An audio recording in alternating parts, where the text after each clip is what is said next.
Welcome back to Fresh Outlook. This week we saw protests by fast food workers in 150 cities who are demanding an increase in pay. Many say the companies they are working for are making billions while they are not even able to scrape by. So have we reached the moment when we revisit what hourly workers are making, or should we be concerned that even a small increase in pay is a sure way to slow our economic recovery? Fast food workers stage another day of protests in more than 150 cities across the U.S. They want a pay hike to $15 an hour and the right to form unions. In New York City, organizers expected their biggest protest to date, with fast food workers from McDonald's, Burger King, Wendy's, and KFC restaurants walking off the job. The union-backed actions, which started in New York and other major cities, have steadily gathered steam since 2012. They have helped to spur a national debate about the federal minimum wage, which has been stuck at $7.25 since 2009. In Detroit, more than 100 protesters marched through the parking lot of a McDonald's, shouting slogans and restricting the drive-through lane. Detroit is one of the cities where protesters also engaged in nonviolent civil disobedience. Detroit police arrested several people who participated in a sit-in across a busy road. Fast food chains and franchise operators say the $15 wage is unrealistic and would wipe out profit margins in many restaurants. Joining us to discuss this week's minimum wage protests and their possible implications are Gary Young, who is the general counsel to the New Jersey Restaurant Association. He's also with the law firm of Skowronski Hollenbeck. And political psychologist Dr. Bart Rossi sticks around, also former Bush White House aide Dee Dee Benkie. You know, back in economics class in college years ago, I was taught about the story of Henry Ford and the Model T. And he realized only when he was able to pay his employees a livable wage that his sales went up, because they became customers in essence. To me, at least, and I'll play devil's advocate, this is a no-brainer. Why don't we have a higher minimum wage? I guess one of the questions is what is a livable wage? And I think people could define that in many ways, and certainly there's a geographic aspect to that as well. What do you mean? Meaning that what is a livable wage in New York City is going to be a lot different than a livable wage in Iowa. And not to say that people that work in Iowa aren't entitled to make more money, but I think that there has to be some recognition in the differences in cost of living, which is not reflected in the federal minimum wage, which is a uniform wage across the country. But would you even agree that it's too low even for some areas of the country? Well, again, I guess the real question comes down to what is the purpose of a minimum wage? Is it to assure a person that they can live on it, that they can afford their rent, their food, etc.?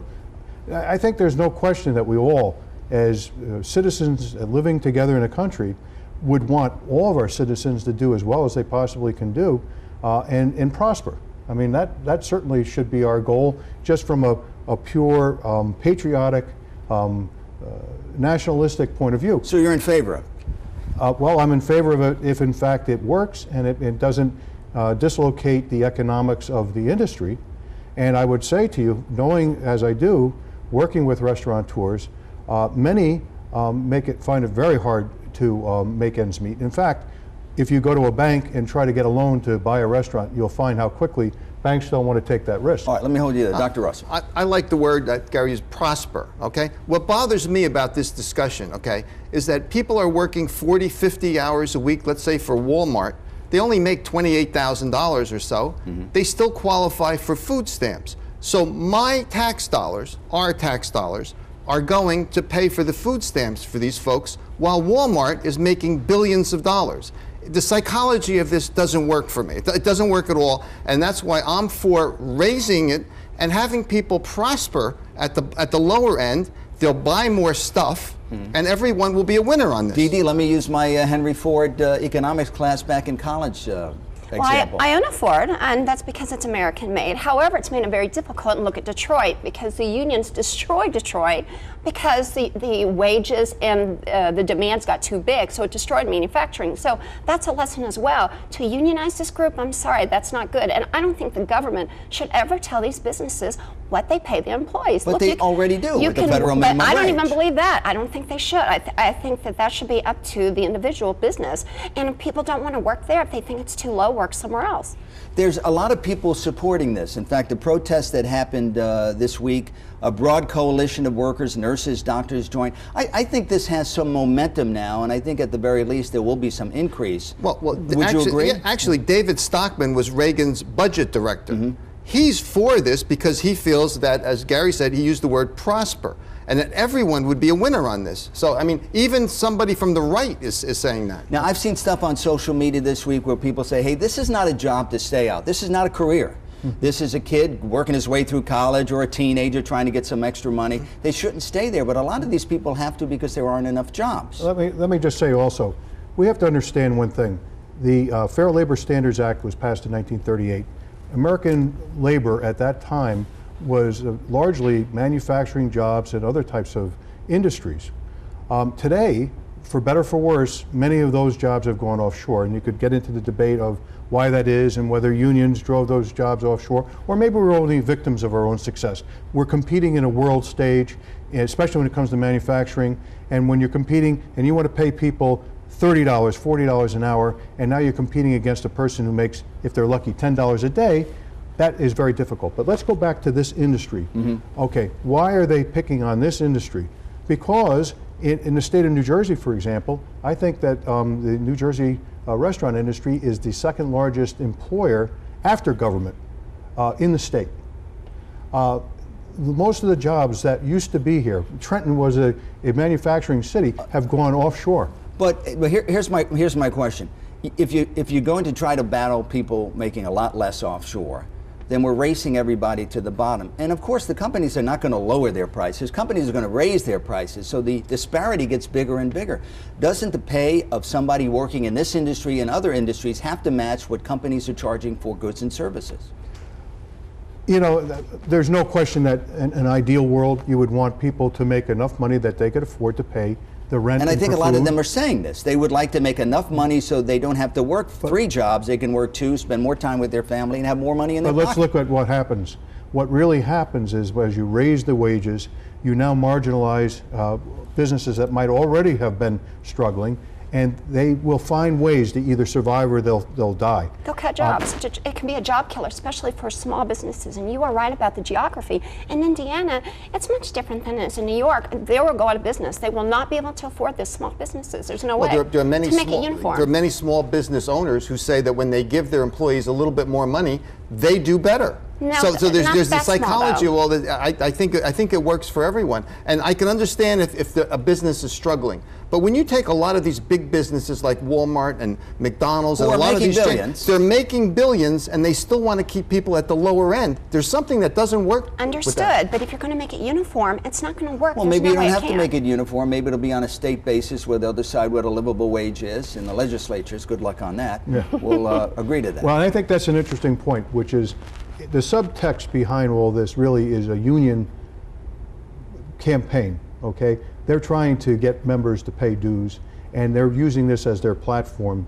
The truth of the matter is that in many instances, when you talk about restaurants, many of them are small businesses. They're not these big business, the McDonald's and that sort of thing. And even in the case of McDonald's, notwithstanding what the NLRB recently said, where they failed to distinguish between the franchisor and the franchisee, the truth of the matter is that many of the franchisees are small businesses, and when you increase their costs, and we're talking about doubling a wage by fiat, by legislative fiat, that has a tremendous impact. All right, but let's go back to what you were saying a little while ago. You say the margins are very small in the fast food industry, but we're still seeing revenue go up. We're still seeing, not during the recession and post-financial meltdown, but they're starting to recover. we see them making profits. It's very difficult maybe for a minimum wage worker to read in a newspaper that McDonald's is making all this money. They're working just as hard as the CEO and everybody else, and they're not making as much. Yeah, and many of these restaurants or many of these places are not doing badly.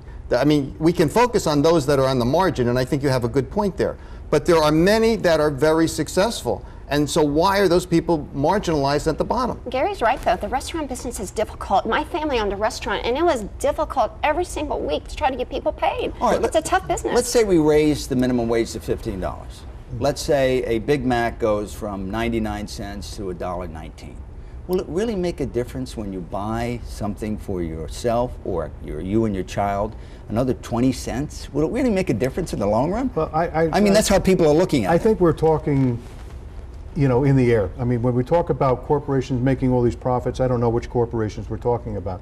Furthermore, we're not distinguishing between the big and the little. Well, we know that McDonald's is making money. We know and Burger King. furthermore, I don't know what the economic impact would be on the cost of a Big Mac. It'd be interesting to see that if a worker's hourly rate went from $9, let's say, which I think is the average for a fast food restaurant, to $15, $16 an hour, what effect that would have on the what's going to cost happen of in a hamburger. Seattle soon. It's starting in January. And it'll be interesting to see. One of the great things about this country is you can do a test case in a state or a city and see how it works out. A lot of people are going to lose their jobs because some I think restaurants are not able to handle that's it. what's actually happening. That actually did happen at the Seattle airport. Yes. But look, the bottom line is that I don't think anybody in their right mind would say we don't want people to do better and have more, but it's a question of where does that come from? And what effect does that have ultimately? Does it benefit the worker? And if it doesn't, should we be doing that? Well, wages are going up slowly.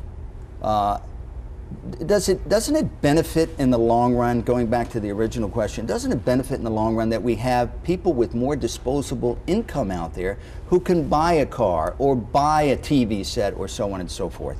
It just, again, getting back to my college economics class, and that was a long time ago, maybe it doesn't apply anymore, but that's what we were taught. It sure does. But it right? sure does. It works, and it also works in the sense that people can get off welfare. They can get off food stamps. Our tax dollars do not have to go for that, and we don't have to subsidize them. And in Walmart's case, to take an example, one case, they're making billions, and 6 people own around 50% of the stock. So we have billions going to 6 people while we're paying workers to go on food stamps. Okay, but let's be fair, though. I mean, this is the CEO, and these are people that built the company. I mean, that's a little different than a Walmart greeter. They should be making more money. All right, we got 1 minute left. How does this end? Dee Dee? Okay. You got 15 seconds. How No, does it end? I don't believe in it at all. and I Do you think the it'll fail. wage will go up? I mean, there's a lot of momentum behind this that even arrests the other. Actually don't. I don't. Gary. I think it will, but I don't think it's going to do the good that everybody thinks it will. I think there's a lot of political pressure. What's interesting is that the legislature, the Congress, has not raised the minimum wage. They could have. President Obama, by executive fiat, has increased it for public jobs that the federal government does. I just fear the effect of this. And we'll see soon enough, won't we? We will. We've run out of time. Thank you very much, Gary Young, the General Counsel to the New Jersey Restaurants Association. Brought a good perspective here. We're going to come back in just a bit. And when we come back, sorry, I'm trying to read this here, but it's not making sense. We're going to come back and talk about education, a look at how it's evolving right after this.